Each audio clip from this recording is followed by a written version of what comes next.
Kwanza campus msee akienda anasema mtu ukianga umetoka nyumbani anasema I'm going to get maybe a boyfriend or a girlfriend.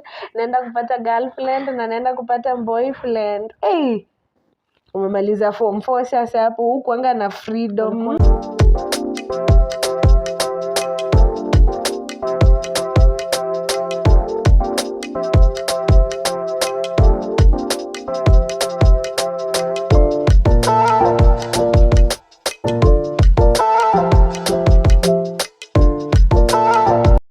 Hello, my good people. Welcome to the Evolving You podcast. I'm your host, Prudence Kerish. And I'm your co-host, Sharon Ower. And today we are talking about life in and after campus.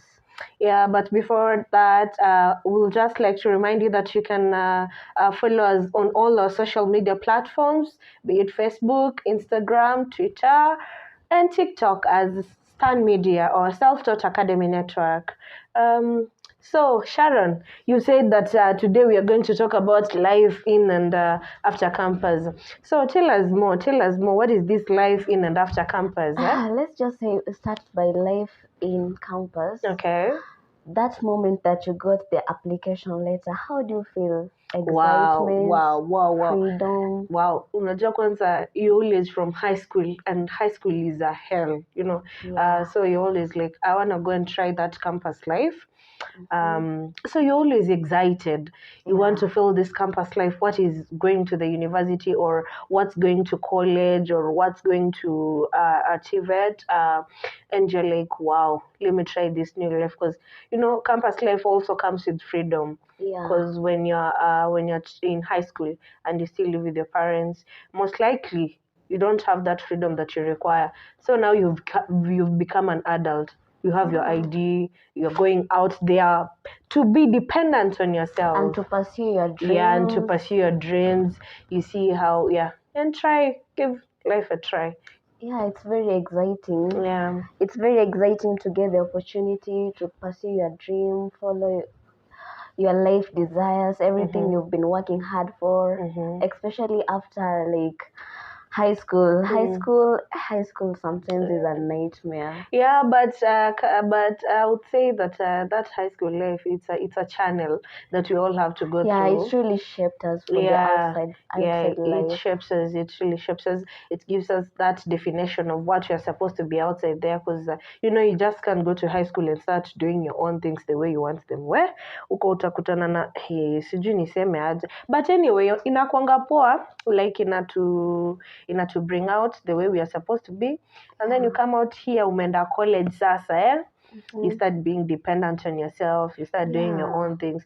Ukafika huko ukapewa hostel. You know, most of the times first year your parents always prefer that you stay in the hostel rather than going to stay outside. Yeah, so actually it's better to start by staying inside the hostel while you're learning about the community, the environment, the people around there, so to just be safe. Yeah. Ukianza na being inside, then with time like utatoka nje. But you know there is this thing that comes with the staying in the hostel also. Like you don't get that time to decide who your roommate is going to be. You're definitely given any person, and this person you don't know them, like you don't know their background, you don't know what they do.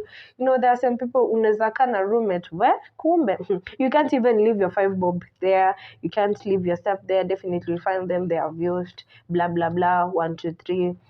So but that issue of roommates sometimes is so tricky, because I remember when I joined campus, like one of the roommates, like she came last after all of us were admitted, so she came in and she was so mean, and she was just like I don't know, mad at nothing. Wow. So like she was this moody girl at first, but she turned out to be like great, you know, like anxiety. You just join campus, you're going to be separated from your parents, maybe umetoka day school. Yeah. So I did so understand. You're trying to and we ended up being like good friends. Actually, we looked alike. Wow. And people really thought that you were siblings. Really? And you guys still communicate? Like, Yeah. wow, that's so nice then. Yeah. But the hostel thing also inakufunza the way you're supposed to live with people, because it's Yeah. giving you an opportunity to explore and come to learn different people. Like, this is how some other people relate, and this is how you're supposed to relate with people. Because there are some hostels you find that you only two of you in a room, but there are some hostels you find like you are seven in a room. You have 6 roommates, so you have to deal with them and That's try a that lot. life. That's Yeah, a that's so lot. many. Those are so many roommates. But and then in campus, it's where you find. But ladies, they always have a problem. They don't do this normally. It's male. Yeah, the male students. They don't have a problem Yeah, with they don't have a sharing many problem of with them in sharing. the same And then you room. can find that like the 7 of them, they are sharing the cooking stuff. Yeah. But for a lady, But some hostels they don't allow cooking yeah, most within of the the hostels they hostels. don't allow cooking. Yeah. But there are some that allow cooking. But something that comes with not allowing students to cook, that life is very expensive. Cause Totally. maybe in a day I'm spending like 300 bob for me to at least have a nice meal. Cause I have to buy breakfast, I have to buy lunch, and I still have to buy supper. Sasa huku nikienda breakfast, the cheapest breakfast I can get, maybe it's 50 bob. Yeah. That is the cheapest breakfast I can get. But school messes pia huokolea. School misses wakolea, but the food sometimes like kwanza kuna selective appetite. Yeah, if you have selective appetite. You will But really I can suffer. say in our school we used to have the best. We have the best school mess. Like our food is usually nice. You guys are lucky. Yeah, so you find in the morning they serve us porridge. The porridge is ile ya wimbi. It's very sweet. It has enough sugar. You buy 3 mandazis for 10 bob. That's enough breakfast for you. Wow, actually me I never ate at our school mess because like I used to see that food ilikuwa inakuja like kama ile ya high school, that metallic plate that iko sectioned hivi and the cabbage and the ugali, and I was like no. I was already traumatized in high school and I'm not doing this anymore. So like I was just sacrificing like just to get a decent meal. Me I've Mimi nimekula hiyo school mess. Mimi nimekula school mess like with my friends. I have crazy friends. Your food was fine. I have crazy friends wenye pale tukipatana mess it's when tuna get kupiga story from class tuko tu ile manze hadi kuna times we used to tell our lecturer that utafanya hadi food iishe mess. Ile unapimia lecture because there are sometimes ukifika late 2 utapata food imeisha wameacha kuserve mess. And maybe that day they had prepared rice, beef, cabbage. Like rice, but beef, cabbage, it was like it's so discouraging because like your timeline sometimes maybe you are busy with assignments and you have to go serve by 6. Alafu you get there unapata the line is long. But now the problem with our mess, you have to go, you take your meal card there, you go to the you used to have meal cards. Yeah. As we don't have meal cards, you just go pay. We used to have there were meal cards for the people who maybe pay monthly or per semester. Other people like pay cash. Yeah. Oh, now I see. For us, you just pay direct with a till, and then you show the message. They give you a receipt. You go pick your food from there. That food slaps. Mess is a lifesaver. You guys are lucky your food was our food was. And then if you get to eat lunch from school, nakwambia you're most likely not to have dinner because I don't know how they prepare that food because ile food ilikuwa pia inashibisha tumbo. Ukikula tu kidogo hivi unasikia ushashiba na ukaongeza kamaji. Wewe uko sorted, like umejisevia big time. And then plus that's I think kuishi hostel pia hiyo ndo advantage na kutoishi hostel. But actually I enjoyed kuishi hostels. You enjoyed staying our hostels in hostels? Like ilikuwa modern, like it was so comfortable. But now the problem with hostels ni restrictions za time. Yeah, time. Because you find some people ndo wale they like partying, doing everything. They go to see their friends. You go to see your friend who stays outside, and then you come back. Maybe you expect to come back at around 11. And normally hostels, the gates they normally close close at around 10. Oh, That's the latest. but ours Most of like it the was only the males that were restricted to enter past 10. But any other female from outside or anywhere, you are just free to get And in. then let me ask you, with your hostels, can't anyone visit you who's not staying in that hostel? Yeah. Are they allowed to visit Even you? your parents, like anyone. So they come and they get inside? Yeah. Wow. Then you guys are so lucky. Even if you have like male friends who stay outside, like anyone so can they visit can come you, to like, your room. Yeah, it was so free, like it was so good, no restriction. Wow. The only restriction that was there was the 10 to 10 rule, no entering the hostels before 10 a.m. and after 10 p.m. for the males, but any female, like no entering before 10 a.m. before 10 a.m. Or after 10 p.m. Wow. As in 10 a.m. so that like we get the time to refresh and dress without the male people standing inside our rooms. Yeah, and 10 p.m. so that we can get some bedtime. Wow, then that's nice. Yeah, that it's is not nice. that bad. Well, alafu kuna sisi tumeishi nje. But I used to have a friend. She used to stay in the hostel, and the hostel was so restricted. Like, even if I come with she comes with a friend, I have to sign at the gate that I'm going to see this friend and I'm going to take this time. Like the Kwetu residential. Yeah, like 3 hours, 5 hours. I have to write there, and you can't bring in like more than 3 friends. Wow. She was so restricted, you know. So some hostels are so strict. Like Kwetu hostels, you can't go visit someone until you send an official email. Yeah. Wow, so you have to send an email for you to... I was really shocked when my brother told me that. Oh my God. You have to send an official email or else no visitors, no anything. Yeah. So just a question for you, our people. Which one do you think is best? Do you think staying in the hostel or staying outside the hostel is the best thing? Hey, but me, I'd go for staying outside the hostel. Because there is a freedom that comes with that thing. Yeah. Because I can bring in as many friends as I can. I can come back to the house anytime that I want. I can do so many things. And then plus nikiwa hivyo. And which one una prefer sharing a room with someone ama? But staying inside, and I feel like it's help protecting us at some point, unaona. By the time you move outside, uko third year or second year, like you're now mature, you auni ile kirere sana ya first year, I want to do this, like at least utakuwa like umelearn a lot. You have some personal growth and it's not easy to make mistakes sana. Like ile freedom ikikujanga tu like once, you don't know what to do with it. Unapigwa na peer pressure sasa ndo umeenda you see mse wa third year kuna kiti kwa nyumba like mbona mimi sina kiti. So you want to do some things that you want to involve yourself in some things that won't help you in the future. Plus you have some academic expectations that you have to meet, and then plus your parents are expecting some things from you. Then unakuja hapa but we have so many things that come with that though.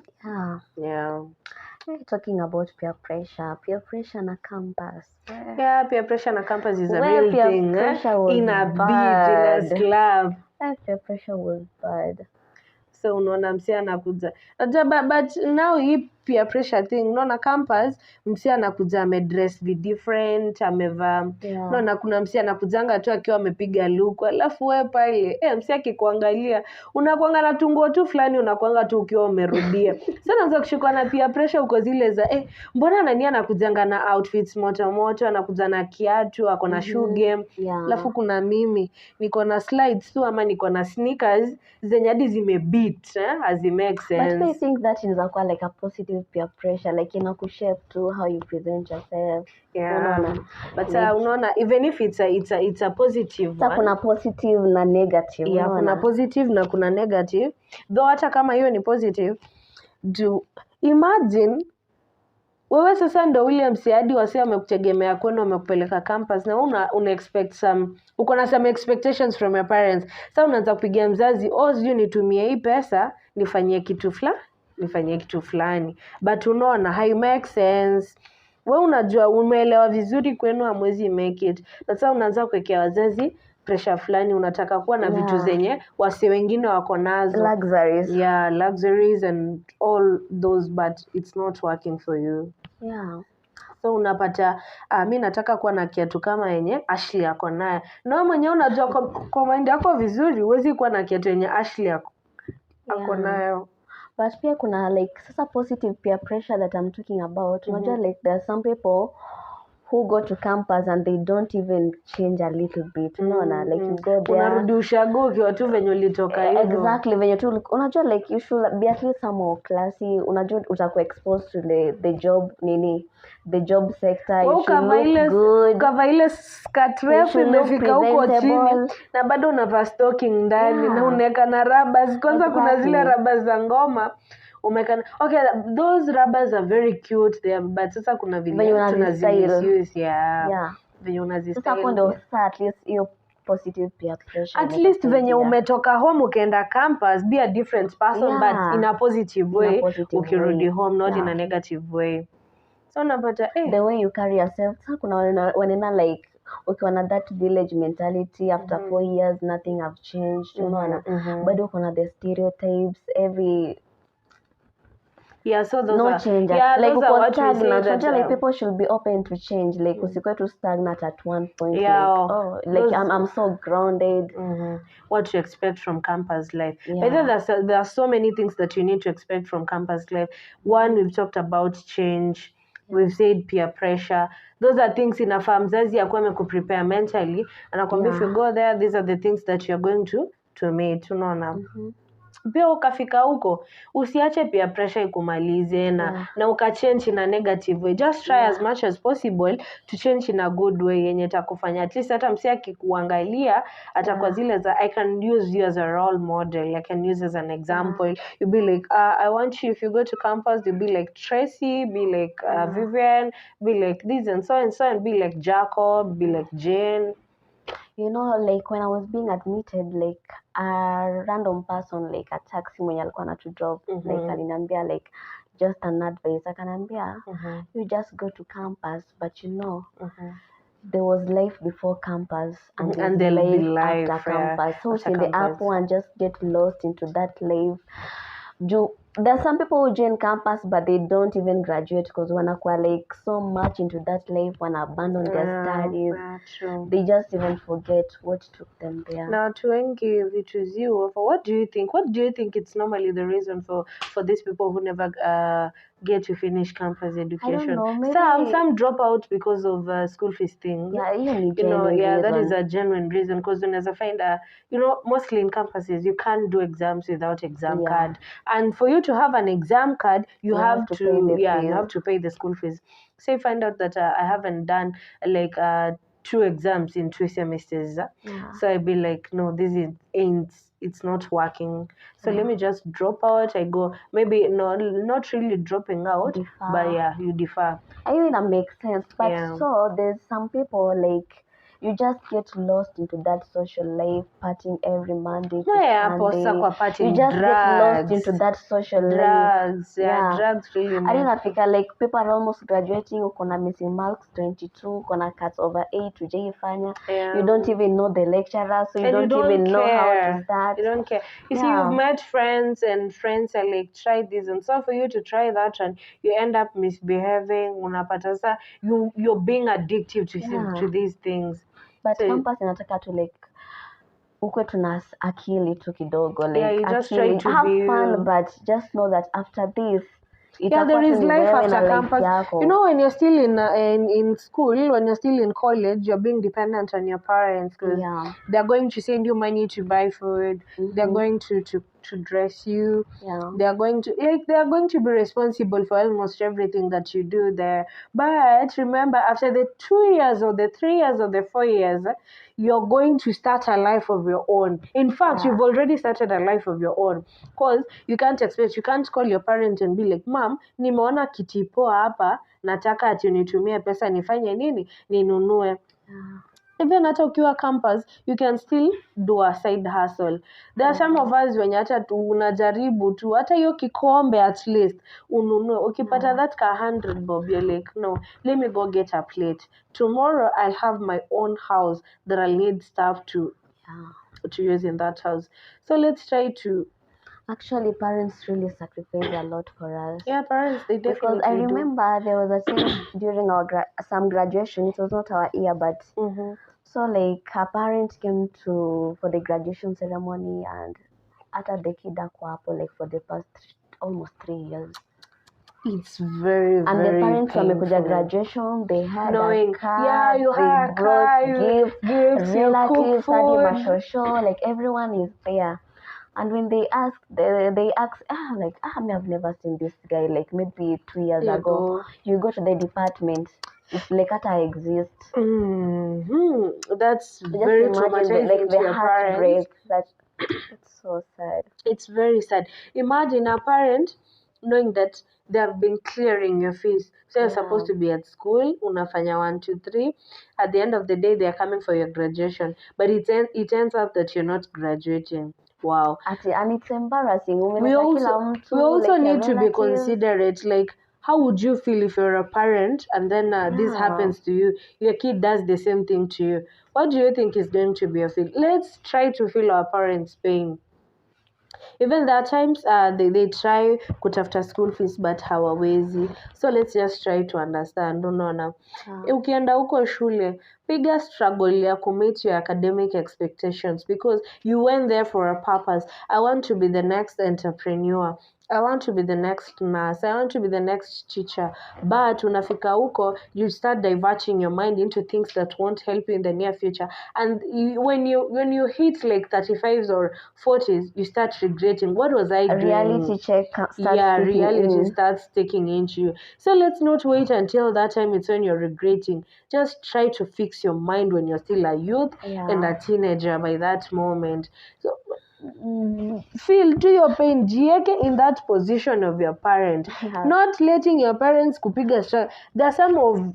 There are some people when you're wanaombanga, I wish wangepata that school fees ya kwenda huko shule, they make use of that opportunity, but they never get that opportunity because unapata life imekuwa so hard until they have to defer or drop out, at least no their next siblings wasi go through the same life they are going through.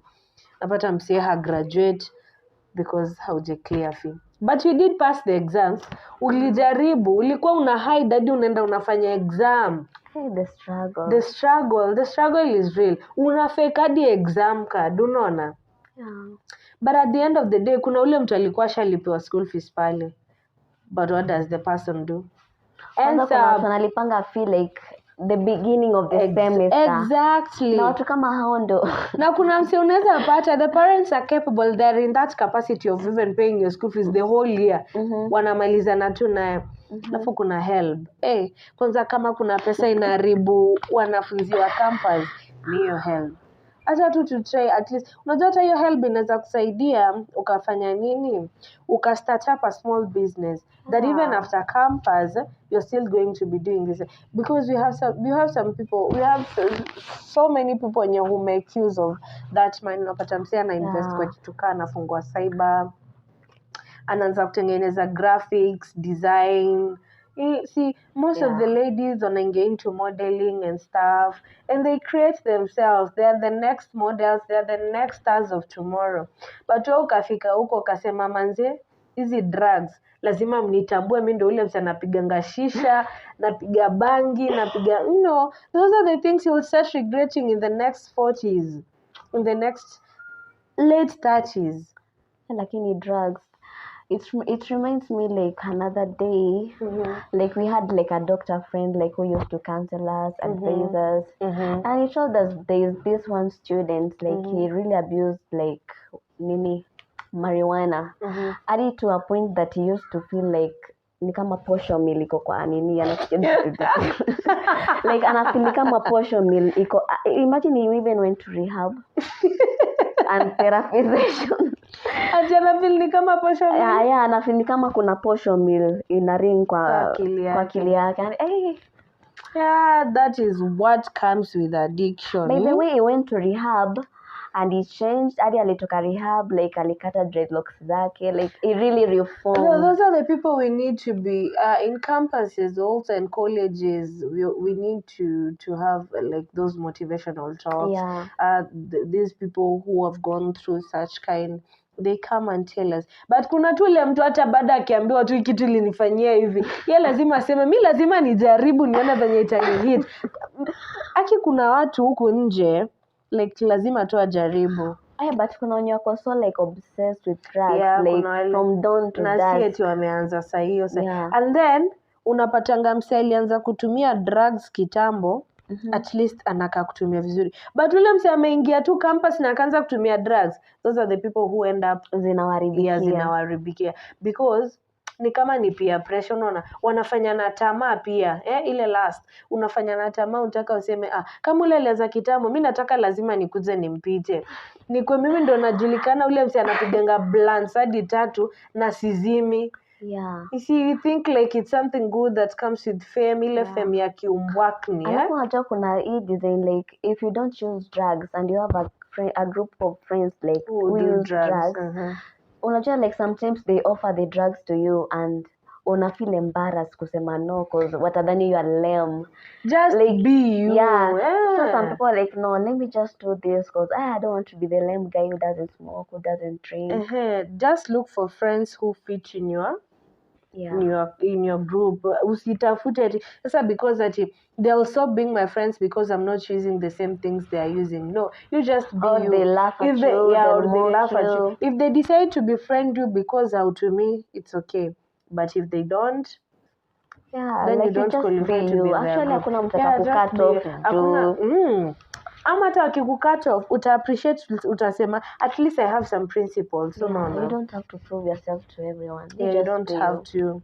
And then unapatanga kwanza campus mse akienda anasema mtu ukianga umetoka nyumbani anasema I'm going to get maybe a boyfriend or a girlfriend, naenda kupata girlfriend na naenda kupata boyfriend. Umemaliza form 4 sasa, hapo huku anga na freedom, ulikuwa unakaziwa home alafu sasa unafika huku unakuza napata I can date now. Matadios na mafotios wanakuanga wamengoja tu fresha lazima tu hit. Unapata maboys like sasa kama wewe ulikuwa first year uliingia na huyu ni fresha sasa kuna mafreshers wageni wamekuja. Mnasahaulikanga as if nothing happened sasa hao wenye wamekuja ndo wameingia market. So it's something that is there hata ufanye nini. Lakini hiyo narrative inakanga kind of disgusting. Disgusting, very very disgusting because so hata ukienda huko your time like you are gullible. Imagine umetoka tu like high school. It's easy for someone to convince your parents so gullible. So like you're still gullible. It's unaingia campus unaanza kunyemelewa ndo hii even unapatanga like by the end of the first semester unapatanga kuna watu wako na ball. Unapata someone is pregnant and it's only been months. It's not bad dating but try to reason, is this guy really really really into me as they say to be. Wait for them to prove it. Hapo ndo by the way unapatanga mse people they met in campus and they end up being husband and wife. But kuna kuanga in primary you used to meet this guy and you thought like wow I have a future with them.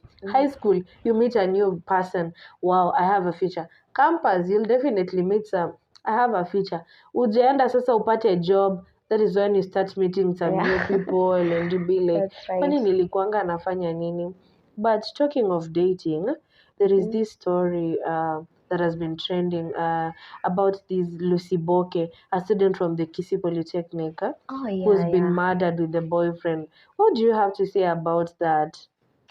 But hizo stories are being murdered by the partners zimekuwa so rampant in Kenya nowadays. It's just the other day that guy Kimani, or what was his name? The one who killed the girlfriend with an axe. Amekuwa tu prosecuted juzi, like he was sentenced just the other day. The stories have been so rampant. And then mostly it's campus students, you see. And mostly the victims are females. so youths most especially. So let's not try to make this thing ikuwe kitu ingine ya Hatufai kurush in relationship, we are not especially supposed when to we're so rush into young. We relationships. make mistakes that we will never undo, like we live with them. Now you see the boyfriend killed her and they have left a 9-month-old baby. Tell me, do you think that baby will ever heal from that trauma? That baby will never heal from that It's trauma. very painful. And then the guy was beaten with the mob. Yeah, the mob. And then later on the police came, but it was too he late. hasn't survived. Actually, also he's dead. Now you see, losing 2 youths at the same time, it's not something that is good. We really just need to, hata kama ni mapenzi, if someone tells you that I don't want you, you can still get another person. You People see? should learn to take no as an answer. Yeah, learn to take no as an answer. It doesn't mean that you have failed, it's the end of you. No, it's just the beginning. Maybe God has a good reason for it. Everything that happens, God has a reason for it. One thing that people don't understand is like when I feel like if you get heartbroken, like at the moment you feel that you can never heal from it, you feel like you can never live with it, but like time tu ikizidi kwenda, like you just feel like why was I even holding on to this maybe toxic relationship, and look at me now, na stick hapo kwa nini, and yet it wasn't even productive. You start even questioning your life choices.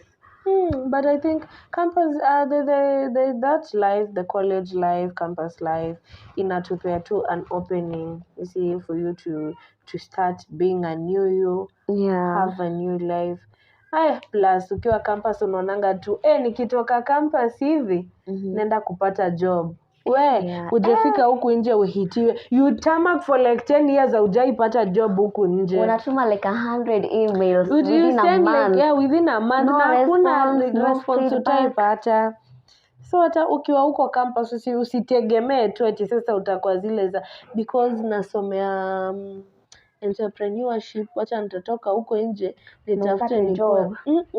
You can even start a small business and that is how you will grow. But zingine pia inakuanga like lack of capital. Inakuanga lack of capital. Umemaliza campus, your parents walitumia all their funds in educating you. They have no more funds of maybe kukwekea business. So. Exactly. So I just the other day you saw that story of that graduate mwenye aliset himself on fire.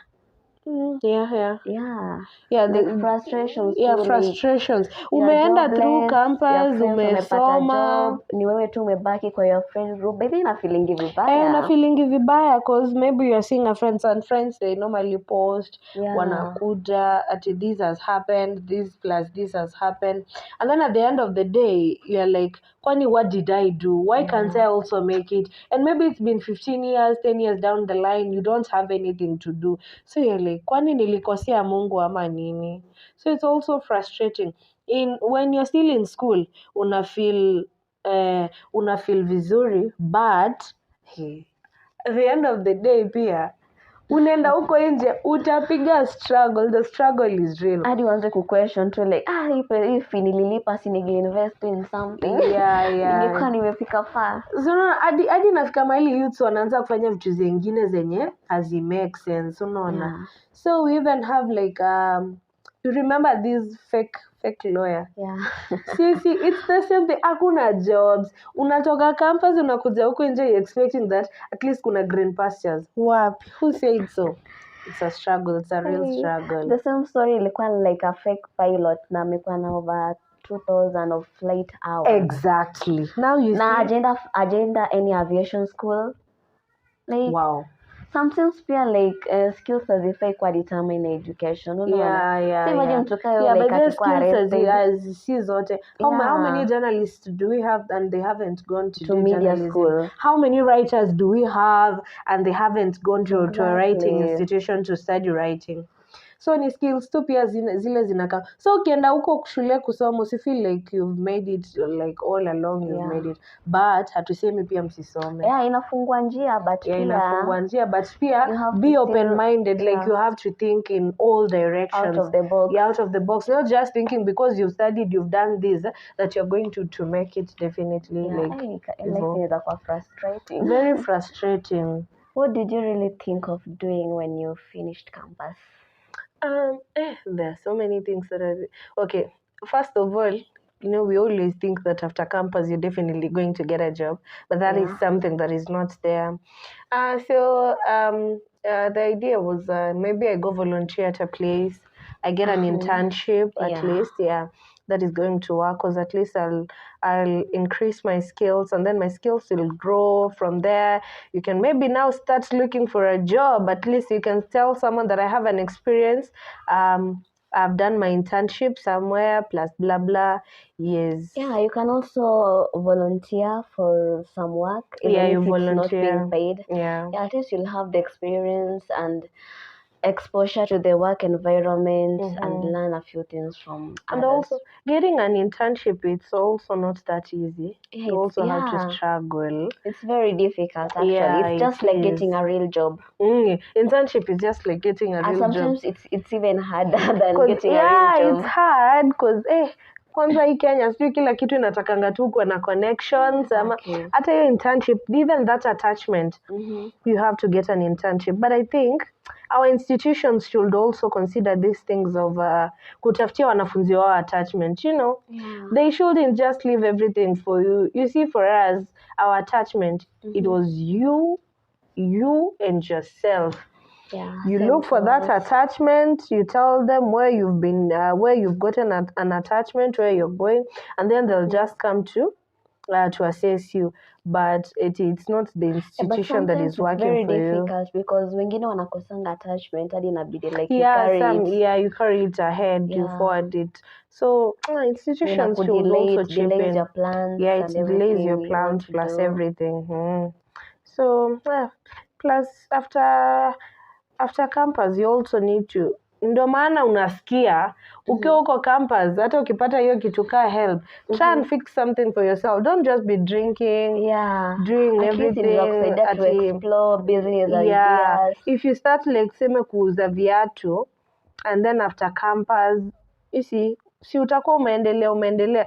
So Yeah. even if utapatikana haujapata a place where you can start, you can continue with that your business and then you Yeah. expand it later kimdogo mdogo tu. Yeah. Na hivyo ndo Hata unanini. ukipata job sasa hiyo inaweza kuwa like side hustle Yeah, and na then you expand it. even if parents are also in that position, they have the capacity ya kukusaidia, funding you with the capital. It's not bad when you're still living in campus, in college, unaanza tu na ama hata ukifind it that it's difficult for you, unaweza toka hivyo shule, you start your ka kitchen farm there. Yeah. Unaanza kuuza vitu kaa mboga, but pia ina depend kama uko na hiyo passion kama una pia, but inafaa tu at least ujipige. Yeah, but huku Kenya kupata job is very hard, Ni whether you're ngumu still in sana, campus or after campus, because like most of the time like nikiwatch hizi videos from other countries, you find like, oh, I got my first job at 14, I was working at McDonald's, like things like that. But huku at your McDonald's I ukiwa na got my degree, first like job when I was it's very 14. very hard. Yeah, it's a struggle. It's a real struggle here It's in very Kenya. hard. Some people like you end up even not being employed like to the very end, that you give up. Yeah, but for people like the media students, they have an advantage because the MCK, it's not all of them who get an opportunity with the MCK. The MCK, they normally place you for attachments and internships. So you apply with them and you are like, yeah, at least. But a lot of people pia wanasemanga like, media, kupata media, kazi ya media ni ngumu. It's very hard because you see even most of the people that are in the media nowadays, they haven't done media things. Yeah. So if you just be a content creator, you have that communication skills, you speak out well, you stand people out. Who are popular because of the following. Yeah, because of the following, and if you stand out, the way you bring out yourself, you know. So I think, but even as a student, whether you're done with campus, just try as much as you can. Volunteer in a place. Don't consider the pay at that moment because it's when you're building yourself. You start by building yourself, and then later on, you can at least present your how do you call it, these recommendations. Yeah, you can present your recommendations later to people and be like, yeah, at least I've tried this, I've tried that one, and then people will say like, wow, at least they have the skills, so let's try them out. Yeah, but sometimes people finish campus wakiwa na high expectations. Like unamaliza campus ukidhani like, oh, my first job itakuwa like 15,000. Like unamalizanga tu shule ukijua like, oh, my first job inaweza kuwa like a white collar job, yeah, a white collar job, 35,000 kani kidogo. But the talking of white collar job, people think that having a white collar job, that's the real now. That is being success. Yeah, that is success. No, that's not it.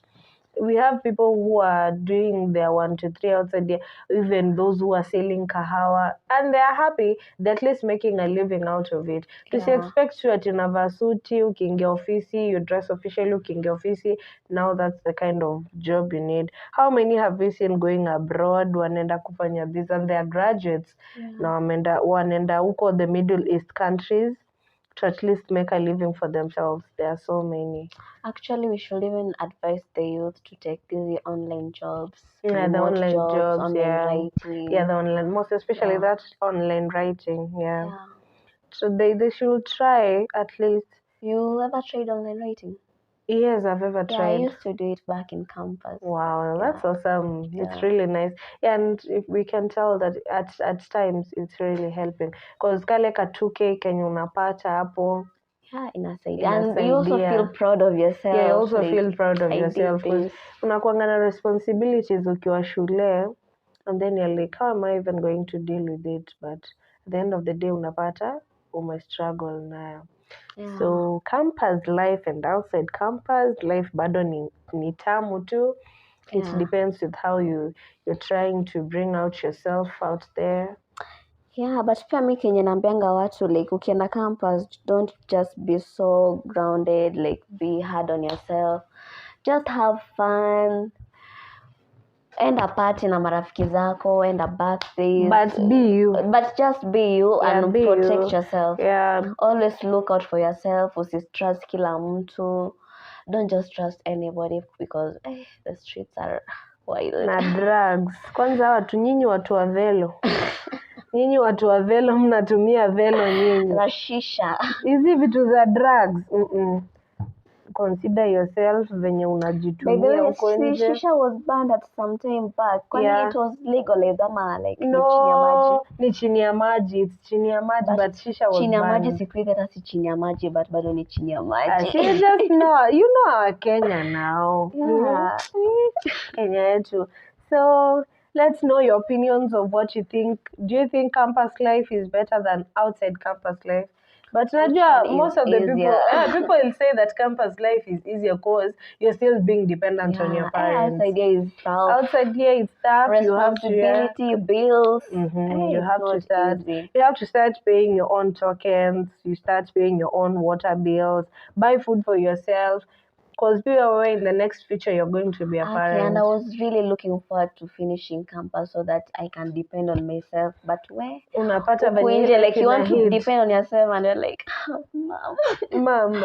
Yeah. And you're even your parents will still be parents. Yeah, like, parents will always be parents. Because at the end of the day, they always feel that pain. And right now we are just starting out, so like they really understand we need their support, the motivation, because But if you're in a position, it's very easy to give up. Like you're starting out, you've got a lot of pressure. Like nothing makes sense. The bills ziko hapo. Yeah, so at least parents are sometimes understanding and they're holding our hands. But if you're in a position to at least start something while you're still in school, please do so that at the end of the day, ukitoka huku nje, at least you have somewhere to start from. Don't wait until you're done with campus. That's when you're trying to struggle with yourself. Sometimes I really wish like ningefanya something while in campus. I also wish Kwanza na zile helps and you're like, oh, I want to buy new shoes, new clothes. Who's ladies? You have to do your nails, new hair.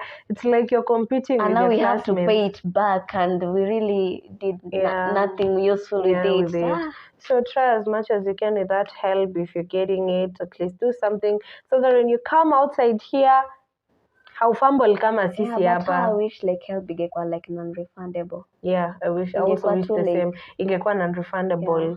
So it's a real struggle. What do you think about campus and not being in campus life? It's fun there, and we're so happy that you're following us on this podcast. We're so happy that you're our viewers and you're our people. We love you so much. Continue keeping in touch with the Evolving You podcast. And that's a wrap for our 3rd episode. See you next time. Yeah. Ciao. Adios. Been your host, Cherish Prudence. And I'm Social Sharon media Awar. platforms wasisahau ama ni Oh, by the aje? way, hatujasema social media platform. Facebook, Twitter, Instagram na gani Instagram, and ingine? subscribe to our YouTube channel. As usual, mnatutafuta huko as Stan Media. Bye.